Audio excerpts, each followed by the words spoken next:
Hello और स्वागत है आज के इस नए एक्सप्लेनर में। आज हम ग्रामर के असली सुपर हीरोज के बारे में बात करने वाले हैं और वो है वर्ब्स। सोचिए जरा, अगर ग्रामर की दुनिया एक कॉमिक बुक होती तो वर्ब्स यकीनन उसके मेन हीरोज होते। इनके बिना सेंटेंस का कोई वजूद ही नहीं है। तो चलिए सीधे पॉइंट पर आते हैं और इनकी सुपर पावर को समझते हैं। वर्ब आखिर है क्या? ये वो वर्ड है जो किसी एक्शन यानी काम, किसी अकरेंस यानी घटना या स्टेट ऑफ बीइंग को बताता है। सिंपल शब्दों में, चाहे कुछ फिजिकल हो रहा हो या कोई चीज बस मौजूद हो, ये ग्रामर हीरोज हर जगह जरूरी हैं। इनके बिना बात पूरी हो ही नहीं सकती। इस चर्चा में वर्ब्स के 5 अलग अलग रूप डिकोड किए जाएंगे। पहला है एक्शन वर्ब्स, दूसरा ट्रांजिटिव और इंट्रांजिटिव, तीसरा लिंकिंग वर्ब्स, चौथा हेल्पिंग और मॉडल्स और आखिर में फाइनाइट और नॉन फाइनाइट। इस रोड मैप के जरिए इन डेंस ग्रामर रूल्स को समझना एकदम आसान होने वाला है।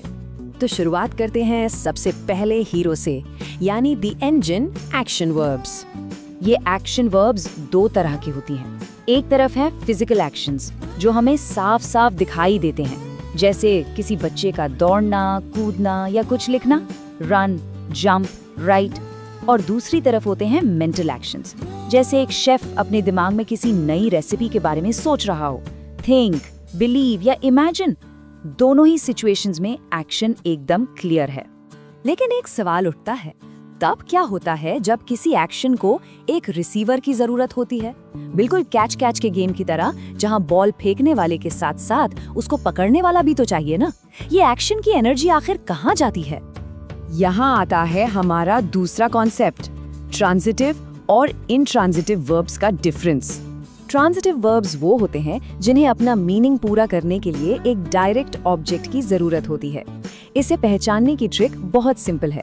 बस वर्ब के बाद क्या या किसको यानी व्हाट या whom लगाकर सवाल पूछना होता है। जैसे शी एट द पिज्जा, क्या खाया? पिज्जा। तो एट यहाँ ट्रांजिटिव है। वहीं इंट्रांजिटिव वर्ब्स को किसी ऑब्जेक्ट की जरूरत नहीं होती, एक्शन अपने आप में पूरा होता है। जैसे द सन राइजेस, सूरज उगता है। बात यहीं पूरी हो गई। और सबसे मजेदार बात यह है कि एक ही वर्ब ये दोनों रोल्स निभा सकता है। ये पूरी तरह से सेंटेंस के कॉन्टेक्स्ट पर डिपेंड करता है। एग्जाम्पल देखते हैं। शी रन्स अ बिजनेस में रन्स ट्रांजिटिव है क्योंकि ऑब्जेक्ट बिजनेस है, लेकिन शी रन्स एवरी मॉर्निंग में कोई ऑब्जेक्ट ही नहीं है, तो यहाँ रन्स इंट्रांजिटिव बन जाता है। एक ही शब्द लेकिन रोल बिल्कुल अलग। अब एक और इंटरेस्टिंग सवाल, क्या हो अगर सेंटेंस में कोई फिजिकल मूवमेंट या एक्शन हो ही नहीं रहा हो, जब कोई बस एग्जिस्ट कर रहा हो या कोई खासियत बतानी हो, तब कौन सा वर्ब आगे आता है? ऐसी सिचुएशंस के लिए बने हैं द कनेक्टर्स यानी लिंकिंग वर्ब्स। लिंकिंग वर्ब का काम मैथ के इक्वल्स टू साइन जैसा होता है।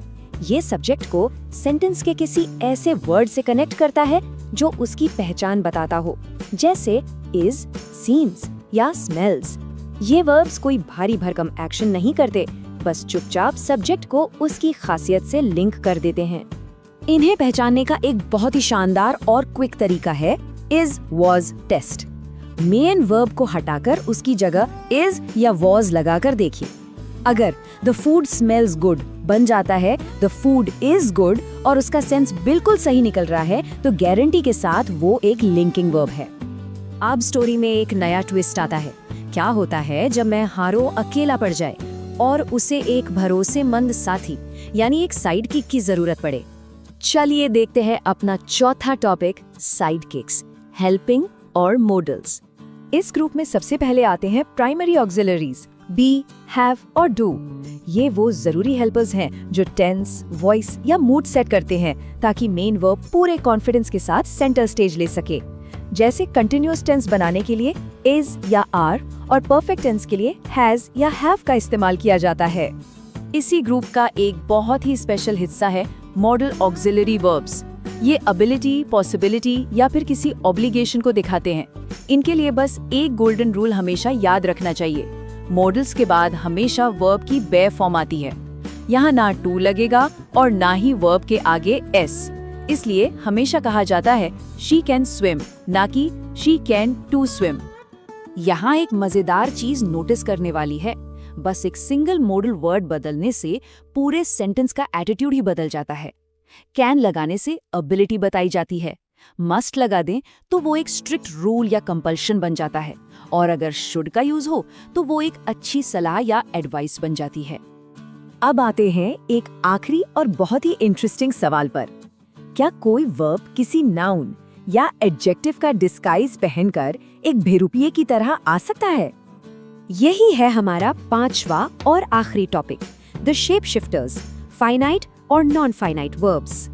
फाइनाइट वर्ब्स को अगर देखा जाए तो ये बहुत ही रूल फॉलोइंग होते हैं। ये सब्जेक्ट और टेंस के हिसाब से अपना रूप तुरंत बदल लेते हैं, जैसे शी राइट्स।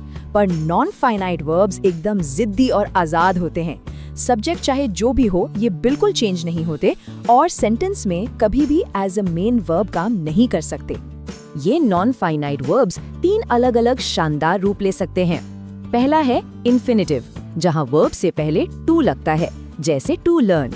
दूसरा है जेरेंड, जहां वर्ब के साथ ing लगाकर उसे एज अ नाउन यूज किया जाता है, जैसे स्विमिंग इज फन। और तीसरा रूप है पार्टिसिपल, जहां एक वर्ब एडजेक्टिव का काम करने लगता है, जैसे द ब्रोकन विंडो में ब्रोकन। तो चलिए इस चर्चा को खत्म करने से पहले एक क्विक पॉप क्विज हो जाए। सेंटेंस है, स्विमिंग इज ग्रेट एक्सरसाइज। इसमें स्विमिंग वर्ड आखिर है क्या? एक्शन वर्ब, जेरेंड या पार्टिसिपल? सही जवाब है जेरेंड, क्योंकि यहाँ एक वर्ब बिल्कुल किसी नाउन का काम कर रहा है।